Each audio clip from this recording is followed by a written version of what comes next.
So ನೀವು mark trailer ರಿಲೀಸಲ್ಲಿ ಒಂದು press ಮೀಟಲ್ಲಿ ಕೇಳಿರ್ತೀರಾ. So ಒಂದು ಮಾತು ಬರುತ್ತೆ ಅಣ್ಣಯಿಂದ, ನನ್ನ ಸ್ನೇಹಿತರು ಇಲ್ಲ ನನ್ನ ತಮ್ಮಂದಿರು ನಮ್ಮಮ್ಮ ಹೊಟ್ಟೆಲಿ ಹುಟ್ಟದೇ ಇರ್ಬೋದು, ಬಟ್ ಇವ್ರಿಗೋಸ್ಕರ ನಾನು ಯಾವತ್ತೂ ನಿಂತಿರ್ತೀನಿ ಅಂತ. ಸೊ ಅದು ಎಷ್ಟು ಎಮೋಷ್ನಲಿ ಕನೆಕ್ಟ್ ಆಗುತ್ತೆ ನಿಮ್ಮ ಮೂರು ಜನಕ್ಕೂ? ಅಲ್ಲ, ಅದು ರಿಯಾಲಿಟಿ, ಅದು ಅಷ್ಟು. ಅದೇನು ಸುಮ್ಮನೆ ಬಾಯಲ್ಲಿ ಸ್ಟೇಜ್ ಮೇಲೆ ಹೇಳಿರೋದಲ್ಲ, ಅದು 100% ನಿಜ. ನೀವು ನೋಡಿರಂಗೆ ಒಂದು ಸಿನಿಮಾ ಮಾಡಿದೆ ಫ್ಲರ್ಟ್ ಅಂತ, ಏನೇನು ಮಾಡಿದ್ದಾರೆ, ಅದು ಹಾಡು ಹಾಡಿದ್ರು, ಅದಕ್ಕೆ ಶೂಟ್ ಮಾಡಿದ್ರು, ಅವ್ರ ಪ್ರೆಸೆನ್ಸ್ ಇದೆ ಸಿನಿಮಾಲಿ, ಅವ್ರು ಟ್ರೈಲರ್ ಲಾಂಚ್ ಮಾಡಿಕೊಟ್ರು, ಅವ್ರು ಒಂದು ವೀಡಿಯೋ ವೈಟ್ ಅವ್ರ ಪೋಸ್ಟು ಅವರ ಅಕೌಂಟಲ್ಲಿ ನಾನು ನೋಡೇ ಇಲ್ಲ ಯಾವುದು ಬೇರೆ ಸಿನಿಮಾ ಬಗ್ಗೆ ಮಾತಾಡಿರೋದು. ಸೊ ಇದಕ್ಕೆಲ್ಲ ಇಷ್ಟೆಲ್ಲ ಮಾಡಿದ್ದಾರೆ ಅಂದಮೇಲೆ ಏನಕ್ಕೆ ಮಾಡ್ತಾರೆ? ಮೋಸ್ಟ್ ಪ್ರಾಬಲಿ ಸಂಚಿತಕ್ಕೆ ಮಾಡ್ಬೋದು. ಅವ್ರು ಬಿಟ್ಟು ನನಗೆ ಮಾಡಿದ್ದಾರೆ ಅಂದರೆ ಐ ಶುಡ್ ಫೀಲ್ ಗ್ರೇಟ್ ಅಲ್ಲ. ನಾನು ವೆರಿ ಫಸ್ಟ್ ಟೈಮ್ ನೋಡಿರೋದು. ಹೌದು, ಇನ್ಸ್ಟಾನಲ್ಲಿ ಆ ಥರ ಸ್ಟೋರಿ ಹಾಕ್ಕೊಂಡು ಪೋಸ್ಟ್ ಮಾಡಿ ನಿಮ್ಮ ಮೂವಿಗೆ ಅವರು ಸ್ವಂತ ಫ್ಯಾಮಿಲಿ ಬಿಟ್ಟರು ಇನ್ನೊಬ್ರಿಗೆ ಮಾಡ್ತೀರ ಅಂದರೆ he is considering us as is family. So that's a ನಿಜ, ಅದು ಅಷ್ಟೇ. ಇನ್ಫ್ಯಾಕ್ಟ್ ನಾನು ಹೇಳಬೇಕು ಅಂದರೆ ಪರ್ಸ್ನಲಿ ಆ ಮಾತು ನನಗೆ ಎಷ್ಟು ಕನೆಕ್ಟ್ ಆಗುತ್ತೆ ಅಂದರೆ, ಹೀಗೆ ಒಂದು 6-7 ತಿಂಗಳ ಹಿಂದೆ ಒಂದು ಒಳ್ಳೆ ಕಾಂಟ್ರವರ್ಸಿ ಆಗಿತ್ತು. ಮಚ್ಚೇಶ್ವರ ಹಿಂಗೆ ಬೆಳೆದಿರೋ ಕೆಲಸ ಮಾಡಿ ಸ್ವಲ್ಪ ಫೇಮಸ್ ಆಗಿತ್ತು. ಅದು ಒಂದು ವಿಡಿಯೋ ನಂದು ಮತ್ತು ರಜತ್ದು. ಓಕೆ, ಅಲ್ಲಿ ಅಷ್ಟು ದೊಡ್ಡ ವಿಷಯ ಆಗುತ್ತೆ ಅಂತ ನಮ್ಗೆ ಗೊತ್ತಿರಲಿಲ್ಲ. ಬಟ್ ಆ ವಿಷಯ ಆ ಥರ ಆಯಿತು, ಇನ್ನೊಂದು ಮತ್ತೊಂದು ಆಯಿತು, ಪೊಲೀಸ್ ಸ್ಟೇಷನ್ನು, ಜೈಲು, ಇದೆಲ್ಲ ಆಯಿತು. ರಿಲೀಸ್ ಆಗಿ ಹಿಂಗೆ ಹೊರಗೆ ಬರ್ತಾ ಇರೋಂಗೆ ಒಂದು ಕಾಲ್ ಬರುತ್ತೆ. ಐ ಥಿಂಕ್ ಮಧ್ಯರಾತ್ರಿ ಅರೌಂಡ್ 2:30ಗೆ. ಈಗ ತಾನೇ 5 ಸ್ಟಾರ್ ಹೋಟ್ಲಿಂದ ಚೆಕ್ಔಟ್ ಮಾಡಿದ್ರಂತೆ ಅಂತ ಅಂತಾರೆ ಆ ಕಡೆಯಿಂದ ಒಂದು ವಾಯ್ಸು. ನಾನು ಸರ್ ಇಲ್ಲ, ನಿಮ್ಮವರೆಗೂ ಬರಬಾರ್ದು ಈ ವಿಷಯ ಅಂತ ನಾನು ತುಂಬ ಅವಾಯ್ಡ್ ಮಾಡಿದೆ ಅಂತ ಹೇಳ್ತೀನಿ.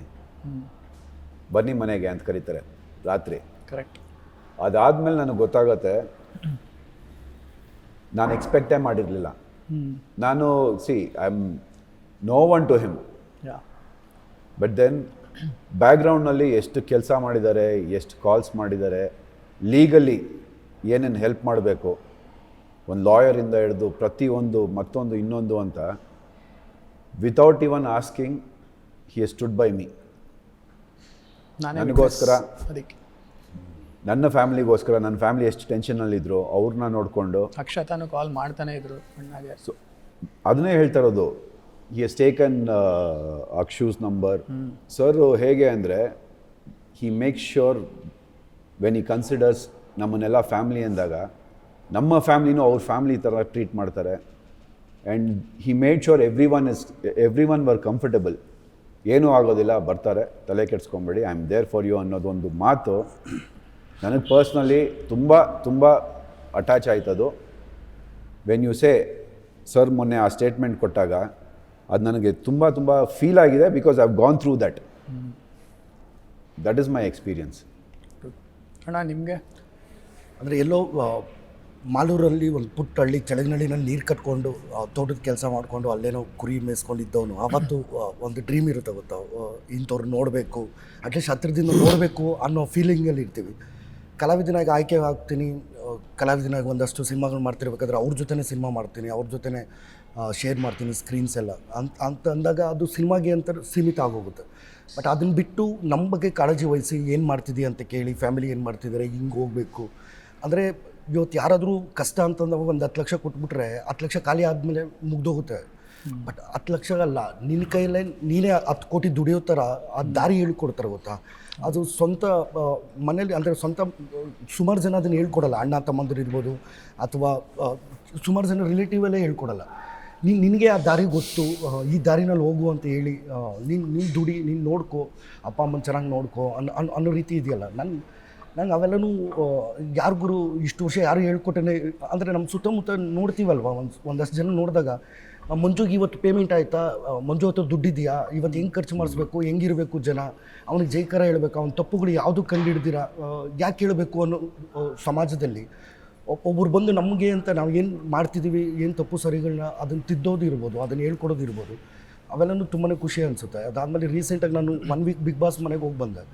ಅವಳಿಗೆ ಇರೋಕ್ಕೆ ಆಗಲಿಲ್ಲ. ಸಂಧ್ಯಾ ನನ್ನ ಫಿಯಾನ್ಸಿಗೆ ನಾನು ಮದುವೆ ಆಗ್ತಿದ್ನಲ್ಲ ಆ ಹುಡುಗಿಗೆ, ಅವಳಿಗೆ ಸೋಷಿಯಲ್ ಮೀಡಿಯಾ ಇದೆಲ್ಲ ಹೊಸದಲ್ವಾ, ಅಂದರೆ ಕೆಟ್ಟದ ಕಮೆಂಟ್ಗಳು ಇನ್ನೊಂದು ಮತ್ತೊಂದು ಆ ಥರ ಎಲ್ಲ ಬಂದಾಗ ಅವಳು ಹೆಂಗೆ ಹ್ಯಾಂಡಲ್ ಮಾಡಬೇಕು ಅನ್ನೋದೇ ಗೊತ್ತಿರಲಿಲ್ಲ.